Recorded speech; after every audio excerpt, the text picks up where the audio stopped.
Élise, dites-moi, il y a un gros coup de froid sur le marché du smartphone. Ça va pas très bien chez Apple. Résultat plombé par l'iPhone. Samsung est plombé aussi par son Galaxy Note et ses batteries qui brûlent. Le marché est saturé d'opérateurs. Oui, et Lee Jae-wong, l'héritier de la firme familiale sud-coréenne Samsung, qui est entré hier au conseil d'administration de l'entreprise, va devoir au sens propre éteindre l'incendie, car Samsung est en pleine crise. L'entreprise a dû rappeler à travers le monde quelques 2,5 millions de Galaxy dont la batterie prend feu ou explose.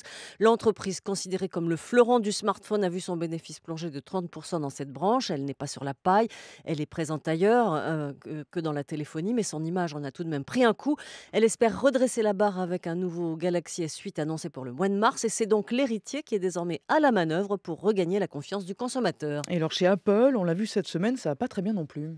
Oui, c'est aussi profil bas chez Apple, dont l'iPhone représente les 2 tiers du chiffre d'affaires. Manque de stratégie, difficulté à innover. La firme de Steve Jobs a perdu son karma. Elle est en recul sur le marché asiatique et ne bénéficie pas des difficultés de Samsung. Les ventes d'iPhone sont en recul de 5% et le chiffre d'affaires de l'entreprise à la baisse pour la première fois depuis 15 ans. Apple compte malgré tout sur l'iPhone 7, tout juste sorti mi-septembre, pour se rattraper. Une stratégie difficile car le marché du mobile est saturé. Trop de monde sur le créneau, trop de téléphones vendus, 1,5 milliard dans le monde l'an dernier. Si Samsung avec 23% de part de marché et Apple avec 14 sont toujours dans le peloton de tête, la concurrence derrière est acharnée. Dans ce marché autrefois en progression spectaculaire, l'ancien leader BlackBerry ne représente plus qu'1%. 300 entreprises lui ont tourné le dos cette année. La firme a finalement jeté l'éponge et ne fabriquera plus de smartphones, comme l'ont fait avant elle de nombreux acteurs comme Nokia, Ericsson et Motorola. Souvenez-vous Fabienne, à l'époque, le mobile servait juste à téléphoner. Oui, c'était il y a très très longtemps. Et l'Asie, en tout cas, est en embuscade sur ce marché, Élise. Oui, la Chine notamment avec Huawei qui représente déjà 8% des parts de marché. La bonne recette, c'est de miser sur les services annexes, les applications, l'intelligence artificielle, la réalité augmentée. Ce sont eux qui font la différence. Google, par exemple, vient de lancer son Pixel.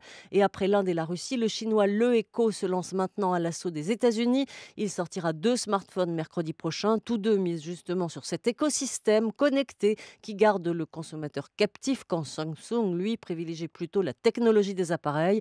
La commercialisation de ces casques pour voir la réalité virtuelle peut lui sauver la mise. Il prévoit d'en vendre entre 9 et 12 millions cette année, dans lesquels on glisse forcément un appareil Samsung. Mais là aussi, la concurrence arrive et on ne gagne plus forcément à tous les coups, car le consommateur, lui, a bien compris maintenant comment une marque s'attache sa fidélité contrainte et forcée. Lise Joly sur France Info.